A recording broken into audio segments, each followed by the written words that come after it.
So hello everyone, I'm Pratik Dave and I'm a member of CMU team and will be presenting our work on NCSU district today. First of all, thank you so much for listening to us and giving us this opportunity. So we are a team of 7 students from different and diverse educational and professional background from engineering, management and public policy areas. And we participated in this competition just because of our interest in this area and willingness to learn more about the industry with the continuous support of Panos Motis, our professor. So just a broad agenda of what we will be covering today. We kind of developed our solution with keeping in mind these 3 goals stated in the challenge statement by NCSU, which were to reduce peak demand, reduce energy use and resiliency because of some underlying factors, like which were primarily to save utility costs because of higher demand charges, to meet their climate goals, which were clearly stated in their climate action plan, to achieve fully decarbonized campus by 2050, and to increase the resiliency of the system overall, not just to meet the current demands, but potentially future demands as well, with electrification of transportations and electric vehicles adoptions. So first things first, what we did after we went through all the documents were to compile this map after excluding all the areas in the form of endowment parcels, physical master plan of the university, where they are planning to build more buildings, which are here in the darker pink area colors, and other zoning ordinances that we considered, like floodplains and wetlands. So after excluding all the areas, we had a much better map of where we would be able to put our solution creatively. And just an overview of all the equipments that we use, we use all these like standard equipments, with definitely keeping in mind their efficiency, their power output, reliability on the manufacturer's side, various like their capacity, and how best we can design our system. And we also like were consistent with our design parameters, like tilt, which was the location's azimuth, and which was location's latitude, and we also kept all the systems at true south to avoid further tracking system costs as well. And all right. So this was our initial designs on 9 out of 10 rooftop buildings in the first phase that we submitted, but we realized that there was a huge gap between solar generation, annual generation that we simulated, and their demand, and it was not also building up a very financially attractive case for the district. So we made significant optimization modifications that will be covered in the further slides.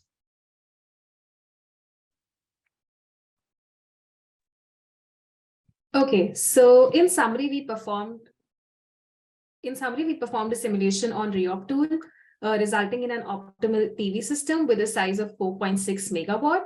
The optimal spacing between rows was provided to avoid shadowing, and we selected 2 sites with annual generation of 3.6 megawatt and 3.6 gigawatt hours and 2.9 gigawatt hours respectively.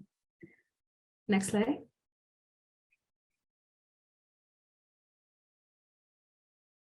Pratik, next slide. Thank you.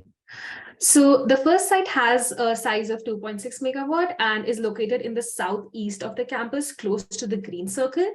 On the right, you can see the top view. On the right, you can see the top view from the aurora with the irradiance turned on and off, and the azimuth, as Pratik said, is set to 180 degrees for true south orientation and a tilt of 35.77 degrees. Next slide. And the second site has a size of 2.1 megawatt. It is located further south near the NCDA and CS plant industry support building. In the images obtained from Aurora, the black yellow region is where we place the panels. Next slide. So the battery chosen by a team is manufactured by MG Energy Systems, and an individual unit has a nominal capacity of 280 ampere hour and a nominal voltage of 25.6 volt. We chose the chemistry of LiI and LFP, which stands for lithium iron phosphate, and it has certain safety advantages over a conventional Li-NCM chemistry since they are more stable and they're prone to less thermal runaway. Next slide. So we use batteries both for resiliency purpose for the 4 buildings, as it was mentioned in the challenge, and for ground-mounted PV to optimize our financials for that case. The idea in the second case is that when the price is low, we recharge the battery, and when the grid prices are expensive, we can use the energy stored in the batteries to power the campus buildings. Further, this also helps to reduce curtailment from the solar plant. The total number of batteries were calculated by dividing the total required energy capacity of the system by the energy capacity of a single unit. And further, the voltage and series configuration was determined by factorizing the obtained total count and selecting the factor pair with the closest voltage and amperage required for the entire battery system. Next slide. So the 4.7 megawatt system that was re-opt had decided was optimal, not 4.6. But because that was bigger than our 4.3 megawatt maximum input per circuit given by this heat map, we had decided to split it into 2 parts. And because of that, we also decided to split the battery electrically into 2 parts. This really nicely keeps the overall net capacity for each of these circuits after accounting for these battery capacities well within limits. You see the B1C1 circuit is the low, or sorry, the B2D2 circuit is the lowest with 1500 kVA of capacity left. Next slide. The results of this project actually reduces net electrical load, at least maximum load. This is because this battery is charging during lower demand times and overall reducing the maximum demand. This helps the financials, but also helps decrease the distribution system congestion, which is one of a number of different benefits that these batteries give. They're also able to inject reactive power and, of course, provide ride through in the case of blackouts. Next slide. So we primarily use 3 tools for the project financials. We use REOP for the optimal system size and how it relates to the school's goals. We use the Excel model to calculate the PPA for the PV only system. And then we use Energy Toolbase for the customer savings. And so we highlighted some of our key inputs below, and most importantly, the system capital cost. We actually have a classmate at CMU that has solar development experience in North Carolina for SunTribe and Dominion Energy. And they suggested that $1.25 per watt was a sort of an appropriate rate for ground mount solar for this size. So that sort of helped us lower some of the upfront capital costs. We also use a PPA escalator of 2.5%, and then we do recommend that a third party own and operate the system. So we went with a 8.8% discount rate, which we sourced from NREL. You can keep moving.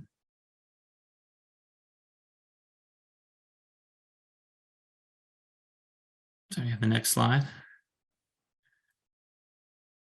So for the PV system, we completed 2 separate models. So we're sort of for each ground mount system, and then did a weighted average to find that final 20-year PPA base rate, which is 9.2 cents per kilowatt hour. And so we calculated that by setting the IRR to 8.8%, the third party discount rate, and then setting the net NPV to 0. So then we also included a cash purchase price for the school, which was $5.9 million, which is based on that cost plus model from the competition webinars.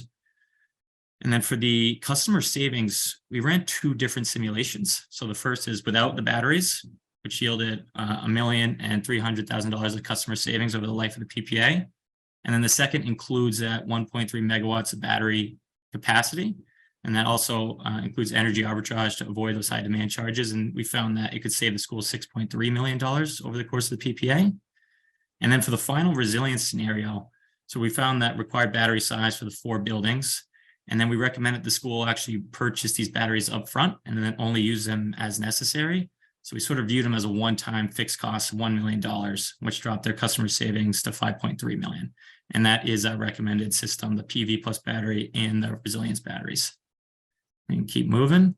So for some of the regulations affecting the system, we found that the 2015 International Fire Code was pretty important for project development, ensuring that this system would actually pass inspection. If you keep going. In terms of zoning, all of the buildings were on Centennial campus. We found were part of the school's campus master plan, but some of the land actually fell under the jurisdiction of the city of Raleigh. So if you keep going to the next slide. So one of our ground mount systems was within the campus master plan. The other one was actually under the authority of the city. However, we found that there was no issue installing solar panels there. So we didn't think that'd be any problem from a development perspective.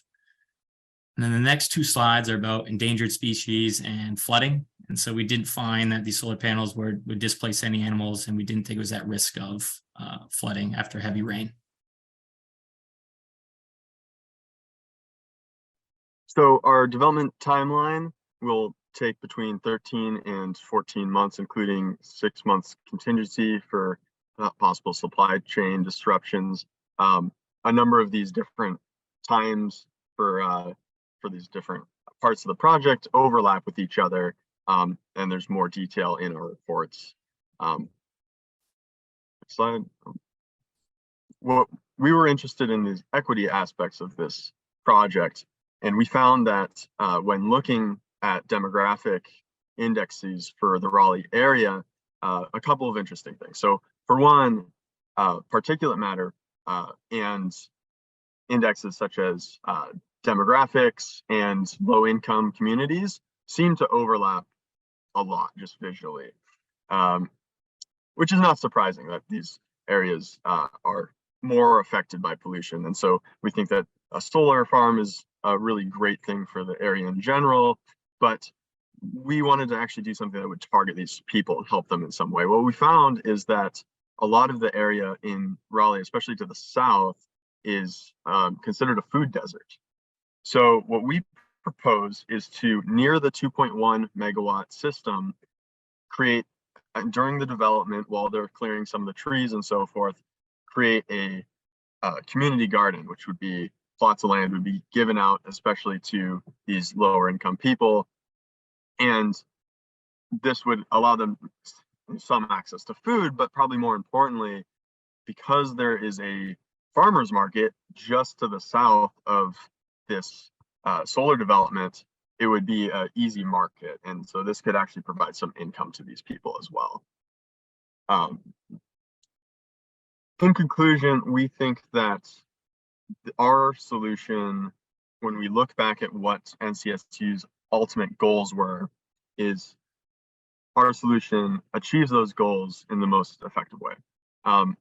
Their goals were to reduce costs from demand charges, reduce energy usage, and to reduce climate impacts.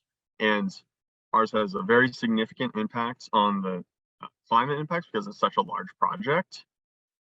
It also has been designed from the get-go to maximize the financial return. It also meets these resiliency requirements and provides some amount of equity to the community at large, while bringing a lot of income to the university as a whole. We would like to thank our NREL for one, and then also all the tool providers that we used during the course of this presentation. Thank you, and we'd like to take any questions.